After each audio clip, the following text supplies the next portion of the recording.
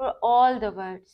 When he is rahmatul lil alameen when we have not taken birth, and he is rahmatul lil alameen even we cannot see him in this world, and he will be rahmatul lil alameen in the world of grave and hereafter as well. Besides, in this chapter we will be discussing the examples of justice. So what do you understand from the term justice?